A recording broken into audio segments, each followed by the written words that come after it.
ইমাম ইবনে আবু দাউদ তার হাইয়ের মধ্যে উল্লেখ করে বলেছেন, ওয়া মুআবিয়াতু খালুহুমু, মুআবিয়া হচ্ছে ঈমানদারদের মামা। ঈমানদারদের মামা হিসাবে যিনি সম্মান পাওয়ার যোগ্য। রাসূলুল্লাহ সাল্লাল্লাহু আলাইহি ওয়াসাল্লাম তাকে নিয়ে বিভিন্ন সুন্দর সুন্দর কথা বলতেন, তাকে দোয়া করেছেন। সেই ব্যক্তিত্ব নিয়ে আজ দুনিয়ার মানুষ যেখানেই আলোচনা করবে, কোনো খারাপ চিত্র তুলে ধরবে, আপনার অবশ্যই বিশ্বাস করবেন এই ব্যক্তিটি ফিতনায় পতিত হয়েছে।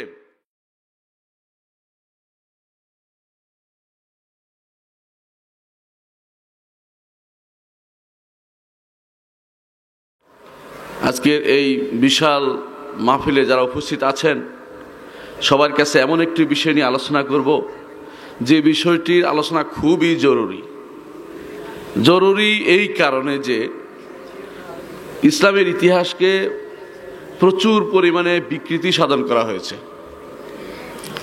যে যেভাবে পারছে সেভাবে ব্যাখ্যা করেছে।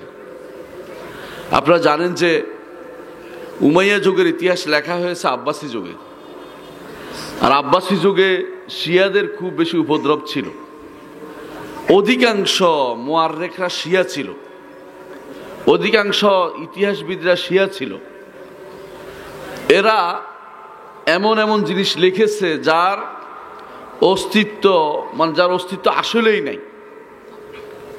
যারা এমন এমন কাহিনী বর্ণনা করেছে, কাহিনীর উপর ভিত্তি করে আমাদের সমাজে অনেক কিছু প্রচলিত হয়ে আছে যেগুলো আমরা বর্ণনা করতে পারি না, মুখে উচ্চারণ করতে পারি না।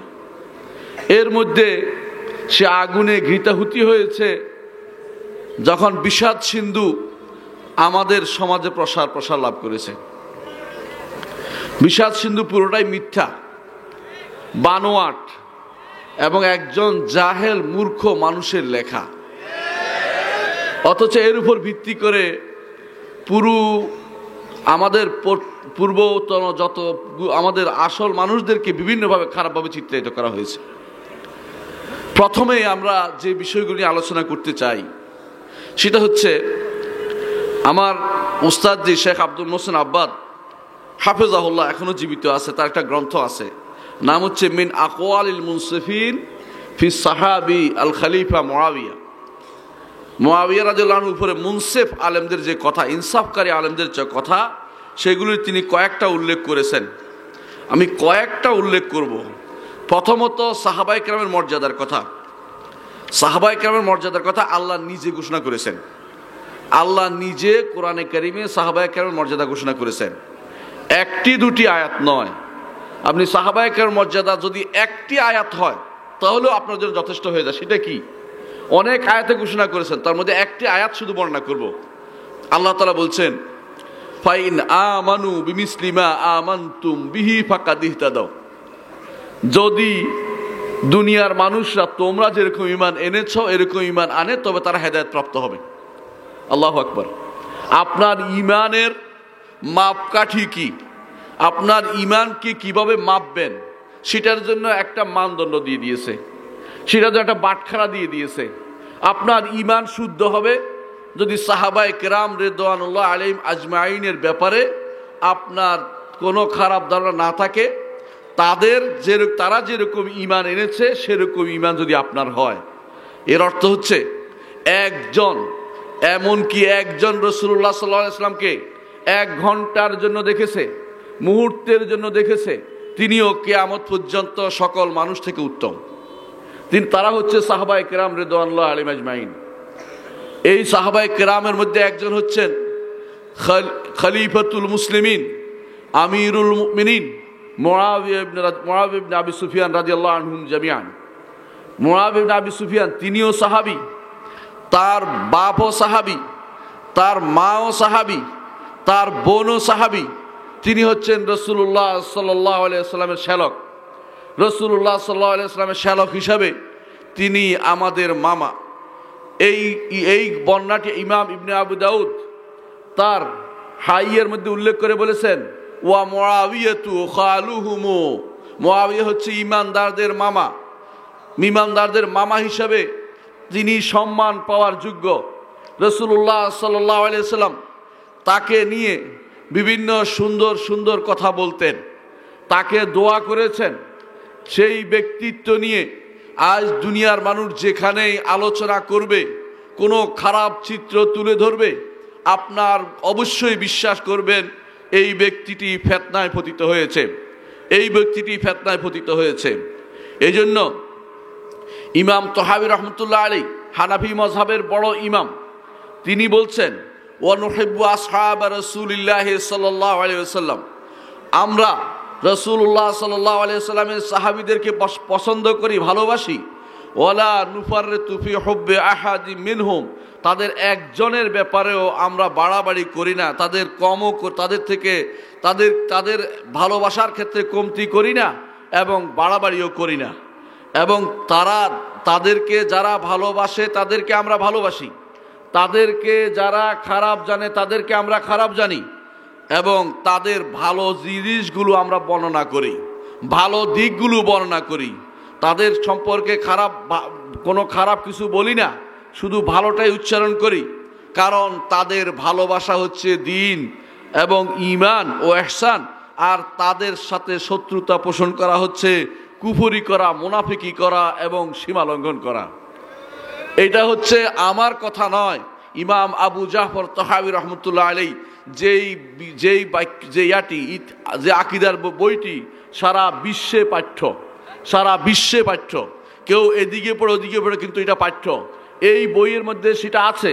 এর অর্থ হচ্ছে আজ যদি কেউ আপনি দেখেন কোনো সাহাবী সম্পর্কে, কোনো সাহাবায়ে কেরামের কোনো একজন সম্পর্কে সামান্যতম কোনো মন্তব্য করেছে, তখন আপনি অবশ্যই বিশ্বাস করবেন ইন্নাহু জিন্দিক, সে হচ্ছে গোপন ষড়যন্ত্রকারী, ইসলামের বিরুদ্ধে এরা ষড়যন্ত্রকারী। এই জন্য ইমাম বগাবী রহমতুল্লাহ আলাইহি বলেছেন, মালিক রহমতুল্লাহ আলাইহি বলেন, ইমাম মালিক, মান ইউবগিদু আহাদান মিন আসহাবি রাসূলিল্লাহ সাল্লাল্লাহু আলাইহি ওয়াসাল্লাম, যে কেউ রাসূলুল্লাহ সাল্লাল্লাহু আলাইহি ওয়াসাল্লামের কোনো সাহাবীর ব্যাপারে শত্রুতা পোষণ করবে, খারাপ কিছু মনে করবে, ওয়া কানা ফি কলবিহি আলাইহি গিল্লুন, যার অন্তরে হিংসা আছে, বিদ্বেষ আছে তার ব্যাপারে, ফালাইসা ফাহু হাক্কুন ফি ফাইল মুসলিমিন, মুসলিমদের ফায়ের মধ্যে তার কোনো অধিকার নেই, অর্থাৎ গনিমতের সম্পদে তার কোনো অধিকার নেই। এর দলিল হচ্ছে বলেছেন ওয়ামা আফা আল্লাহু আলা রাসূলি মিন আহলিল কুরা, এটা বর্ণনা করার পরে বলেছেন ওই ব্যক্তিরা গনিমতের মাল পাবে যারা সাহাবায়ে কেরাম সম্পর্কে বলে রব্বানা গফির লানা ওয়া লিইখওয়ানিনাল্লাযিনা সাবাকুনা বিল ঈমান, আল্লাহ আমাদের ক্ষমা করুন, আমাদের আগে যারা চলে গেছে ঈমানের সাথে তাদেরকে ক্ষমা করুন। তাদের বিরুদ্ধে সামান্যতম গিল থাকবে না, হিংসা বিদ্বেষ কিছুই থাকবে না অন্তরে, তারাই শুধুমাত্র মুসলিমদের কমিউনিটির সদস্য হতে পারে। আর যাদের সেরকম কমিউনিটির সদস্য হবে না বা সদস্য তারা হতে পারবে না যারা সাহাবায়ে কেরামের একজনের ব্যাপারে কোনো খারাপ মন্তব্য করবে। আমাদের আজ চিনে রাখা উচিত এই মানুষদেরকে। আজ তারাই শুধুমাত্র সাহাবায়ে কেরামের বিরুদ্ধে খারাপ মন্তব্য করে, তারা হয় শিয়া না শিয়াদের মতো ওই রকম ব্যক্তিত্ব। তারা শিয়ারাই শুধুমাত্র সাহাবায়ে কেরামকে তাকফির করেছিল, এবং আজ সাহাবায়ে কেরামের ব্যাপারে কিছু লোক যারা আলোচনা করে বেশিরভাগই হচ্ছে শিয়াদের দ্বারা প্রভাবিত। কোনো সন্দেহ নাই এরা যুগে যুগে ফিতনা ছড়িয়েছে। মনে রাখবেন আহলুস সুন্নাত ওয়াল জামাত কেন সাহাবায়ে কেরামকে সবার আগে স্থান দেয়? তাদের মাধ্যমে দ্বীন পেয়েছি, তাদের মাধ্যমে আল্লাহর কিতাব পেয়েছি, তাদের মাধ্যমে হাদিস পেয়েছি, তাদের মাধ্যমে সারা বিশ্ব বিজয় হয়েছে। আজ তাদেরকে আপনি খারাপ মনে করছেন, কত খারাপ আমাদের সেই কর্মকাণ্ড চিন্তা করলে বুঝতে পারেন। যারা এই মানুষগুলো যারা এই কাজগুলি করে থাকে অধিকাংশই হয় নিজেরা বুঝে না, না হয় ফিতনায় পতিত হয়েছে, না হয় ইহুদি নাসারাদের দোসর হিসেবে কাজ করছে। আমাদেরকে চিনে রাখা উচিত মুসলিমদের শত্রু কারা। ইহুদি নাসারা মুসলিমদের যেমন শত্রু, গোপন শত্রু আমাদের ভিতরে বাস করে। তারা হচ্ছে সাহাবায়ে কেরামকে যারা খারাপ বলে, এদের মধ্যে সবচেয়ে বেশি খারাপ হচ্ছে শিয়ারা, অনুরূপভাবে খারেজিরা, অনুরূপভাবে মুতাজিলারা, অনুরূপভাবে যাদেরকে আপনাদের চোখের সামনে আশেপাশে দেখতে চান, যারা এইভাবে কথায় কথায় মুআবিয়া রাদিয়াল্লাহু আনহু সম্পর্কে খারাপ মন্তব্য করে, যারা বলে যে রাজত্ব কায়েম করেছে বলে, তারা জানে না ইসলাম রাজত্বকেও অনুমোদন করে। ইসলামের মধ্যে রাজা ছিল, মুআবিয়া রাদিয়াল্লাহু আনহু তিনি যদি আউয়ালু মুলুকুল আরদ হয় আমাদের কোনো সমস্যা নেই, কারণ ইসলাম এটাকে হারাম ঘোষণা করেনি কোথাও। আপনারা জানেন তালুতকে আল্লাহ তাআলা রাজত্ব কোরআনে কারিমে উল্লেখ করেছেন। অনুরূপভাবে দাউদ আলাইহিস সালাতু ওয়াস সালাম রাজা ছিলেন, সুলাইমান আলাইহিস সালাতু ওয়াস সালাম রাজা ছিলেন। রাসূলুল্লাহ সাল্লাল্লাহু আলাইহি ওয়াসাল্লাম বলেছেন আমার পরে 30 বছর খেলাফত থাকবে, তারপর রাজত্ব আসবে। তিনি বলেন নাই তোমরা রাজাদের বিরোধিতা করে, বলেন নাই। যদি মুআবিয়া রাদিয়াল্লাহু আনহু একদিকে তিনি খলিফাতুল মুসলিমিন, আরেকদিকে তিনি আউয়ালু মুলুকুল ইসলাম ওয়াল মুসলিমিন, এই দুইটা জিনিস একসাথ করেছেন, এবং তিনি হচ্ছেন এমন এক ব্যক্তিত্ব যার ব্যাপারে মুহাম্মদুর রাসূলুল্লাহ সাল্লাল্লাহু আলাইহি ওয়াসাল্লাম বলেছেন তুমি যখন রাজা হবে তখন তুমি ইনসাফ করবে। তাহলে মুহাম্মদুর রাসূলুল্লাহ সাল্লাল্লাহু আলাইহি ওয়াসাল্লাম জেনে বুঝেই তাকে বলেছেন, তাকে দিয়েছেন, নসিহত করেছেন। তারপরেও যারা এই বিষয়টি নিয়ে উচ্চবাচ্য করে তাদের অন্তরের মধ্যে ফিতনা রয়েছে। মনে রাখতে হবে কিছু মানুষ আছে খেলাফত এবং মুলকিয়তকে একটাকে সামনে দাঁড় করিয়ে দেয়, তারা সব ফিতনাবাজ, একটার বিরোধী নয়, একটা সম্পূরক মনে করবেন। আজ যদি আমরা চিন্তা করি, একটু দেখুন মুআবিয়া রাদিয়াল্লাহু আনহুর পরে আপনারা যাদেরকে সবচেয়ে বেশি মান্য করেন তার মধ্যে একজন হচ্ছেন ওমর ইবনে আব্দুল আজিজ রাহমাতুল্লাহ আলাইহি। কেউ তাকে পঞ্চম খলিফা বলে, কিন্তু আপনি জানেন যে তিনি পঞ্চম খলিফা বলতে পারেন না, কারণ কোরআন সুন্নাহ এইভাবে কোনো নির্দেশনা নেই, সাহাবায়ে কেরাম বলেননি। শুধু এই জন্য বলে ইনসাফ করেছেন সেই জন্য, কিন্তু তিনিও মুআবিয়া রাদিয়াল্লাহু আনহুর পায়ের ধুলার মর্যাদা লাভ করতে পারেননি। এবং তিনি সেটা বলতেন, কেউ যদি আমি দেখি যে আমাকে মুআবিয়া রাদিয়াল্লাহু আনহুর বিরুদ্ধে কথা বলে আমি তাকে সেরকম শাস্তি দেব। এমনকি তিনি শাস্তি দিতেন যারা মুআবিয়া রাদিয়াল্লাহু আনহুর বিরুদ্ধে কথা বলতেন কোনো সময়। এর অর্থ হচ্ছে আমরা জানে রাখতে হবে সাহাবায়ে কেরামের মর্যাদা কি। সাহাবায়ে মর্যাদা জানলে তাদের এই কর্মকাণ্ডগুলোর বিরুদ্ধে কোনো রকমের সমালোচনা আমাদের দ্বারা হতে পারে না। যদি কেউ সমালোচনা করে বুঝতে হবে এই ব্যক্তি দ্বীন সম্পর্কে অজ্ঞ, না হলে মানহাজ সম্পর্কে অজ্ঞ, আকীদা সম্পর্কে সবচেয়ে বড় মূর্খ। এই ব্যক্তিদের দ্বারা দ্বীনের কোনো উপকার হবে না। এরা শুধুমাত্র নাম ভাঙিয়ে খাবে। ইসলামকে তারা নিজেদের নামে প্রতিষ্ঠা করার কথা বলে, সাহাবায়ে কেরামকে সমালোচনা করে। মুআবিয়া রাদিয়াল্লাহু আনহুর প্রত্যেকটি পদক্ষেপ তিনি যদি কোনো ইজতিহাদ করে থাকেন তাহলে তিনি শুদ্ধ হলে ডবল সওয়াব পাবেন, ভুল হলে 1 সওয়াব পাবেন। আপনি যখন তার সমালোচনা করবেন তখন আপনি নিজেকে ধ্বংস করবেন। আপনি সাহাবায়ে কেরামের সমালোচনা করার অর্থই হচ্ছে নিজেকে ধ্বংসের দ্বারপ্রান্তে নিয়ে যাওয়া। কারণ রাসূলুল্লাহ সাল্লাল্লাহু আলাইহি ওয়াসাল্লাম বলেছেন যে তোমাদের মধ্যে কেউ যদি উহুদ পাহাড়ের মতো স্বর্ণ পায়, আমার সাহাবীদের 1 মুঠ দেওয়ার মতো যেই সওয়াব পাবে সেই সওয়াবের অধিকারী হতে পারবে না। তারা হচ্ছেন সাহাবায়ে কেরাম রিদওয়ানুল্লাহ আলাইহিম আজমাইন। রাসূলুল্লাহ সাল্লাল্লাহু আলাইহি ওয়াসাল্লামের সাহাবায়ে কেরামের বহু হাদিস এসেছে, আমি সব কিছুই উল্লেখ করব, শুধু এটাই বলবো কোরআন পড়ুন, কোরআনে বুঝতে পারবেন। সাবিকুনাল আউয়ালুনা মিনাল মুহাজিরিন ওয়াল আনসার ওয়াল্লাযিনা তাবাউহুম বিইহসান রাদিয়াল্লাহু আনহুম ওয়া রাদু আনহু। আল্লাহ তাদের উপর সন্তুষ্টি প্রকাশ করেছেন। আল্লাহ জানতেন তাদের মধ্যে মারামারি হবে, তারপরও আল্লাহ তাআলা সন্তুষ্টি প্রকাশ করেছেন। এর অর্থ হচ্ছে আপনার কথা বলার কোনো অধিকার নেই।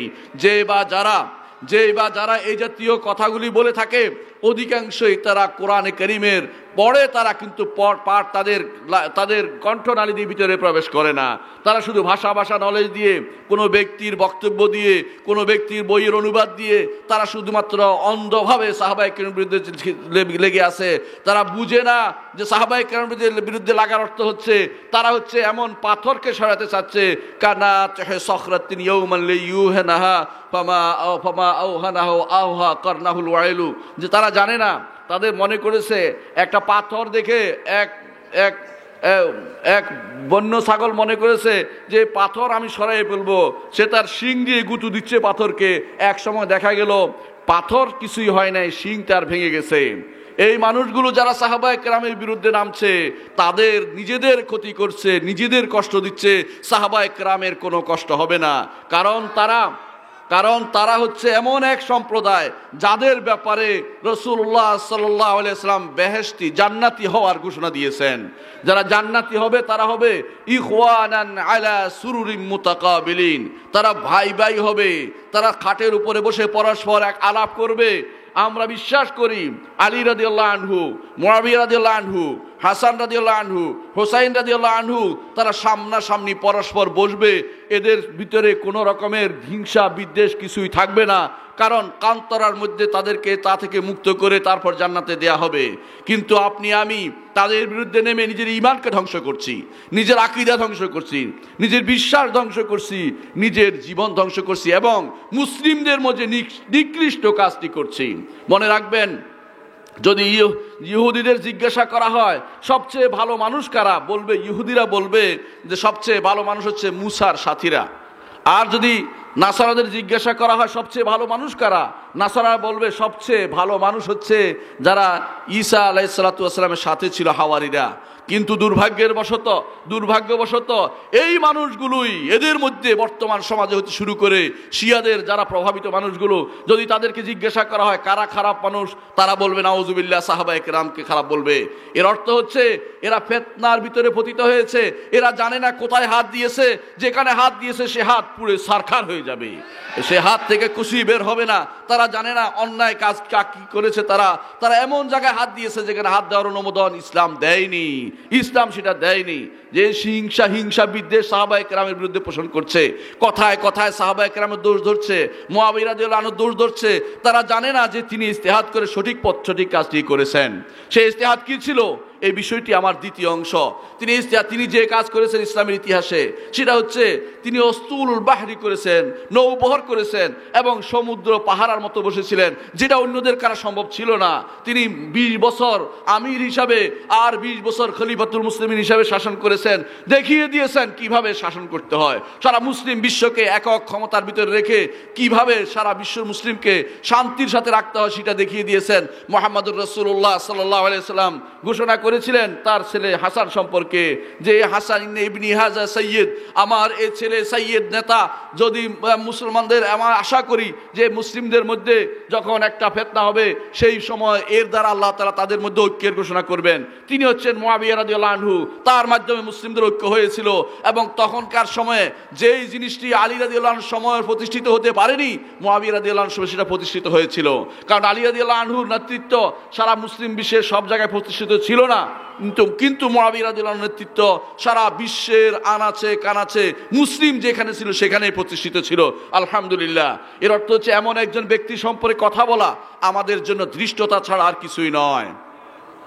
তিনি সিদ্ধান্ত নিয়েছেন এমন এক সময় যখন তিনি দেখতে পেলেন মুসলিম বিশ্বের মধ্যে যদি কোনো আমি এভাবে ছেড়ে যাই, খেলাফতের বিষয়টি যদি এভাবে ছেড়ে যায়, যেই কোনো সময় সমস্যা তৈরি হতে পারে এবং সেই সমস্যাতে উত্তরণের কোনো উপায় মুসলিমদের মধ্যে দেখা যাচ্ছে না, তারা নিজেরা গৃহযুদ্ধে লিপ্ত হবে। তিনি ইজতিহাদ করলেন এবং পরামর্শ করে সিদ্ধান্ত নিলেন যে তিনি তার ছেলে ইয়াজিদকে খেলাফত দিয়ে যাবেন।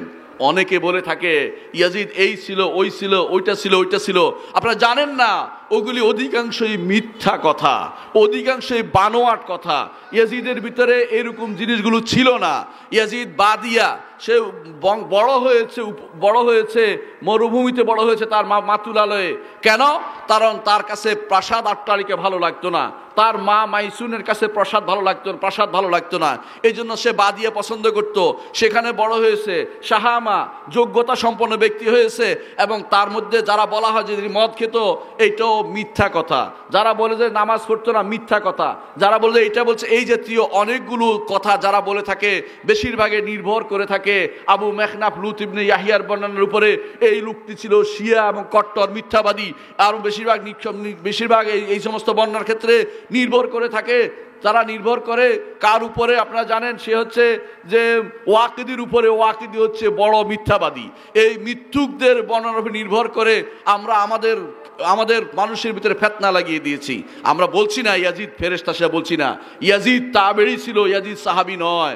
সমালোচনা করলে সাহাবীদের মতো গুনাহ হবে না, কিন্তু মনে রাখবেন আপনি আসলে সত্যি জেনে বুঝে সমালোচনা করতে হবে। একজন মানুষের বিরুদ্ধে যদি আপনি সমালোচনা করেন, যদি সেই ব্যক্তি দোষী না হয়, হাসরের মাঠে কিন্তু আপনার আমল তাকে দেওয়ার জন্য প্রস্তুত থাকবেন। কারণ আপনি মিশামিশি তার বিরুদ্ধে লেগে গেছেন। এমনও তো হতে পারে লোকটি এই দোষী নয়। আপনার কাছে যেখানে স্পষ্ট কোনো প্রমাণ নেই সেখানে আপনার চুপ থাকা জরুরি। তার বাইরে যেখানে প্রমাণ আছে, মুহাম্মদুর রাসূলুল্লাহ সাল্লাল্লাহু আলাইহি ওয়াসাল্লাম ঘোষণা করেছেন যেই প্রথম আউয়ালু জাইশিন, প্রথম যে দলটি, যে মুসলিম বাহিনীটি যারা সমুদ্রের ভিতরে জয় করতে নামবে, কস্তান্তুনিয়া জয় করতে যাবে, মাগফুরুল লাহুম, তাদেরকে আল্লাহ ক্ষমা করে দিবেন। এই ঘোষণার বাইরে আপনি কিভাবে যাবেন? এই ঘোষণা তো দিয়েছে মুহাম্মদুর রাসূলুল্লাহ সাল্লাল্লাহু আলাইহি ওয়াসাল্লাম। আর এটা সত্য কথা যে সেই জাইশির ভিতরে ইয়াজিদ ইবনে আবু সুফিয়ান ছিলেন। যদি সেই সেনাবাহিনীর ভিতরে থাকেন, আপনি মনে করতে হবে যে সত্যিকার কথা তিনি রাসূলুল্লাহ সাল্লাল্লাহু আলাইহি ওয়াসাল্লাম যা বলেছেন সেই হিসাবে যদি তার অপরাধও থাকে তিনি ক্ষমাপ্রাপ্ত। ইয়াজিদ কি কাফের বলতে পারবেন আপনি? কখনো নয়। কাউকে হত্যা করলে কেউ কাফের হয় না। আহলুস সুন্নাত ওয়াল জামাত তারা যদি মেনে নিলাম যে হুসাইন ইবনে আলী রাদিয়াল্লাহু আনহুর জন্য তিনি দোষী, যদি দোষীও হয় তিনি আল্লাহর কাছে জবাবদিহি করবেন, আপনি সেখানে তাকে তাকফির করার, কাফের বলা বা তাকে সবচেয়ে নিকৃষ্ট বলা, তাকে সবচেয়ে কুকুর বলা বা গালিগালাজ করা, আপনার দ্বারা সেটা ইসলাম অনুমোদন করে না। আপনি তাকে পছন্দ না করতে পারেন, কিন্তু তার বিরুদ্ধে গালিগালাজ করা ইসলাম বলে না। তাহলে আপনি কিসের ভিত্তিতে গালিগালাজ করছেন? যেখানে মুহাম্মদুর রাসূলুল্লাহ সাল্লাল্লাহু আলাইহি ওয়াসাল্লাম তাদেরকে ক্ষমার ঘোষণা দিয়েছেন, তাদের জন্য ক্ষমার ঘোষণা যেখানে এসেছে সেখানে আপনি তাদের অপরাধগুলোকে অপরাধ হিসেবে দেখে আল্লাহর কাছে ছেড়ে দেন। যদি কোনো তারা অপরাধী হয়ে থাকে আল্লাহ সেটা বিচার করবে, আপনি সেটা নিজের মন মতো বিচার করতে পারেন না, নিজের মন মতো বলতে পারেন না। সুতরাং আপনি মনে রাখবেন, যারাই আজ দেখা যাচ্ছে ইয়াজিদের বিরুদ্ধে নেমেছে, 2 শ্রেণী 3 শ্রেণী মানুষ আছে। এক শ্রেণীর মানুষ আছে ইয়াজিদ একদম ফেরেশতা, এর কোনো দোষ নাই, আমরা সেটা বলি না, কারণ ইয়াজিদ কোনো সাহাবী ছিলেন না। সাহাবায়ে কেরামেরও কিছু দোষ ত্রুটি থাকবে, আল্লাহ তাআলা তাদের ক্ষমা করে দিয়েছেন বলে দিয়েছেন, কিন্তু ইয়াজিদের ব্যাপারে অর্থাৎ তাবেঈদের দোষ ত্রুটির ব্যাপারে ক্ষমার কোনো ঘোষণা রাসূলুল্লাহ সাল্লাল্লাহু আলাইহি ওয়াসাল্লাম থেকে আসে নাই। সুতরাং তাদের সেটা ঘোষণা নাই। তাদের জন্য তো অবশ্যই তাদের এমন কিছু আমল থাকবে যে আমলের কারণে তাদেরকে আল্লাহ তাআলা ক্ষমা করে দিবেন। আপনি কেন ক্ষতিগ্রস্ত হতে যাবেন? আপনার আমল কেন আপনি নষ্ট করবেন? আপনি কেন ইতিহাসের ভুল তথ্য জেনে, আপনি কেন সাহাবায়ে কেরামের পদাঙ্ক অনুসরণকারী হবেন না? ভুল তথ্য অনুসরণ করে আপনি কেন তাবেঈদের উপরে কেন বিরোধিতার দোষ দিবেন? তিনি তো তাবেঈ ছিলেন, কোনো সন্দেহ নেই। এমন কি একটি ঘটনা শুধু বর্ণনা করব, যখন আবু আইয়ুব আনসারী রাদিয়াল্লাহু আনহু তিনি নেতৃত্ব দিচ্ছিলেন ইয়াজিদ ইবনে মুআবিয়া তার, অর্থাৎ আবু আইয়ুব আনসারী রাদিয়াল্লাহু আনহু যখন শুনলেন রাসূলুল্লাহ সাল্লাল্লাহু আলাইহি ওয়াসাল্লাম বলেছেন যে যেই সেনাবাহিনী কনস্টান্টিনোপল জয় করতে যাবে তাদেরকে ক্ষমা করে দেয়া হয়েছে, এই কথা শোনার পরে তিনি সিদ্ধান্ত নিলেন যে মদিনায় বসে থাকবো না। তার বাড়ি ছিল মদিনায়, মসজিদ নববী তার বাড়ির ভিতরে বর্তমান জায়গা। তিনি বললেন যে আমাকে যেতে হবে সেই যুদ্ধে। তিনি সেই যুদ্ধে গেলেন। সেই যুদ্ধে তিনি বললেন, আমার মৃত্যুর পরে আমার লাশকে মুসলিমদের এলাকার বাইরে নিয়ে কাফেরদের এলাকায় নিয়ে দাফন করে আসবে। কেন বলেছেন? যে এখানে পর্যন্ত যেন যুদ্ধের জামা বাজে, সেটা যেন মুসলিমদের করতলগত হয়, সেটা করেছিলেন। তখন মৃত্যুর পরে বলা হয়েছিল যে তিনি তো ওসিয়ত করে গেছেন। এটা শোনার পরে ইয়াজিদ ইবনে মুআবিয়া বললেন তাকে সেখানেই দাফন করা হবে যেখানে তিনি বলেছেন, যে শহরের প্রান্তে, যে কনস্টান্টিনোপলের দ্বার প্রান্তে তাকে দাফন করা হবে। যুদ্ধ চলছে আর ওখান থেকে তাদের কায়সার চিঠি পাঠালো যে একে যে আপনারা কি নিয়ে আসছেন? বলে আমরা তাকে দাফন করব, কারণ আমাদের এই সাহাবীর ওসিয়ত ছিল যে তিনি যেন কনস্টান্টিনোপলের দ্বার প্রান্তে দাফন হয়। একথা শোনার পরে তারা বলল, আপনি চলে যাওয়ার পরে যে লাশ নিয়ে বিকৃত করি, বলছে আমি তোমাদের প্রত্যেকটি লোককে হত্যা করবো একটা একটা করে, সেখানে আমাদের রাগ তোমরা দেখতে পাবে না কি হয়। তখন তারা বললো যে আমি হেফাজত করবো, ঠিক আছে তোমাদের লোককে দাফন করতে আমরা অনুমতি দিলাম। তারপর তারা তাদেরকে দাফন করে আসে। সে হচ্ছে ইয়াজিদ ইবনে মুআবিয়া, হাজিম ছিলেন, কথাবার্তায় সাবধানী ছিলেন, প্রত্যেকটা কাজ করতে অত্যন্ত সাবধানতার সাথে করতেন, এবং মুসলিম বিশ্বে তখনকার সময়ে এক ঐক্য ধরে রাখার ক্ষেত্রে তার অনেক যোগ্যতা ছিল, অযোগ্য ছিলেন না। যারা বলেন যে কিছুই খবর রাখতো না, শুধু স্বীকার করে বেড়াতো, তারা এই সমস্ত বর্ণনা শুধু শিয়াদের থেকে নিয়েছে। মুসলিম যারা সত্যিকারের সুন্নি আলেম যারা ছিল, আসহাব আকীদাত আহলে সুন্নাহ ওয়াল জামাতের যারা দিশারি ছিল, তাদের বক্তব্যে এরকম কিছু পাওয়া যায় না। হ্যাঁ, তাদের গ্রন্থের ভিতরে উল্লেখ পাওয়া যায়। অনেক সময় ইবনে কাসিরের গ্রন্থে পাবেন, অথবা আপনি ইবনুল আসিরের গ্রন্থ পাবেন, অথবা ইমাম জাহাবির কোনো গ্রন্থে আপনি সেটা পাবেন। সেটা উল্লেখ করার জন্য তারা উল্লেখ করেছে, এই অর্থ নয় যে তারা সিদ্ধান্ত দিয়ে দিয়েছে। কারণ ইতিহাসের নিয়ম হচ্ছে সব কিছু ভালো মন্দ উভয়টা উল্লেখ করে, তারপর তারা সিদ্ধান্ত দেয় লোকটা কেমন ছিল। কিন্তু এই সমস্ত মানুষগুলি একটা অংশ নিয়ে এসে অপর অংশকে লুকিয়ে রাখে, কারণ তার স্বার্থের জন্য সেটা করে থাকে। আমরা আবারও বলছি, ইয়াজিদ বিন মুআবিয়াকে আমরা কোনো ফেরেশতা মনে করি না, বা গুনাহ থেকে মুক্ত মনে করি না, কিন্তু তাকে যেভাবে তাকফির করা হচ্ছে এবং তার বিরুদ্ধে বা মুআবিয়া রাদিয়াল্লাহু আনহুর দোষ তুলে ধরা হচ্ছে তার জন্য, এটা অবশ্যই নিন্দনীয় কাজ, এটা কখনো গ্রহণযোগ্য হতে পারে না। এই বিষয়ে মদিনা ইউনিভার্সিটির থিসিস আছে, আমাদের ভাইরা আলহামদুলিল্লাহ আব্দুল আলিম বিন কাউসার এবং আরও যারা পড়ে আসছে এই অংশটুকু তাদের পাঠ্যই ছিল, তারা এগুলি একটা একটা করে প্রত্যেকটি বর্ণনার পরীক্ষা করে দেখেছে এই বর্ণনাগুলি শুদ্ধ নয়। আর আহলুস সুন্নাহ ওয়াল জামাআহ, আহলুল হাদিস, তাদের নীতি হচ্ছে এটা, যে এই বর্ণনা শুদ্ধ নয় এই বর্ণনায় তারা কান দেয় না, মিথ্যা বর্ণনা শোনে না, মিথ্যা বক্তব্য শোনে না, মিথ্যা হাদিস শোনে না, মিথ্যা কোনো কিছুর ব্যাপারে তারা কান পাতে না। যতক্ষণ পর্যন্ত আপনি সহিহ আকীদার ধারক হতে চান ততদিন পর্যন্ত আপনাকে সত্য সঠিক সহিহ মতকে গ্রহণ করতে হবে। যেই বর্ণনা কখনো শুদ্ধ হয়নি ওই বর্ণনাকে কখনো আপনি প্রাধান্য দিতে পারবেন না যেটা নিব। এই জন্য বর্ণনা শুদ্ধ হওয়া সাপেক্ষে প্রত্যেকটি কথাই আপনার যখন এরকম বর্ণনা আসবে আপনি বলবেন যে এই বর্ণনা শুদ্ধ হওয়া নিয়ে আমার সম্পূর্ণ সন্দেহ রয়েছে, কারণ এই বর্ণনাটি আগে শুদ্ধ হোক। প্রথম কাজ হবে একজন মানুষের সম্পর্কে খারাপ ধারণা যখন আসবে আপনার কাজ হবে যে তার সম্পর্কে বর্ণনা শুদ্ধ না হওয়ার সম্ভাবনা বেশি। শুদ্ধ হইলে অবশ্যই আপনার জন্য মাখরাজ খুঁজতে হবে, যে এমন কোনো রকমের তার ওজর থাকতে পারে যে কারণে সেটি করেছেন, কিন্তু খারাপ ধারণা পোষণ করে হাব্বার উপর কুব্বা নির্মাণ করা এটা কখনো ইসলাম বলে না। অর্থাৎ আপনি যা মন চাইবেন তা বলে বেড়াবেন আর মুসলিমদের প্রাচীন পূর্বতন লোকদেরকে গালিগালাজ করবেন, এটা রাসূলুল্লাহ সাল্লাল্লাহু আলাইহি ওয়াসাল্লামের আদর্শ নয়। এটা কখনো মুসলিমরা চাননি, এটা হতে পারে না, ইমামরা কখনো সেটা চাননি। এই জন্য আপনি দেখবেন যুগে যুগে ইমামরা এই কাহিনীগুলোকে, যদি যুদ্ধের সাহাবায়ে কেরামের সাথে যুদ্ধ হয়েছিল এগুলিকে পাশ কাটিয়ে গেছে এবং বলেছেন কোনো রকমের ঐতিহাসিক তথ্য বের করার দরকার নাই। কেউ বলে আমরা তো ইতিহাস চর্চা করছি, ওইখানে আপনার ইতিহাস চর্চা আসবে না, কারণ যেই ঘটনা শুদ্ধভাবে বর্ণিত হয়নি সেটা ইতিহাস হইতে পারে না, মিথ্যা বর্ণনার ইতিহাস হইতে পারে না।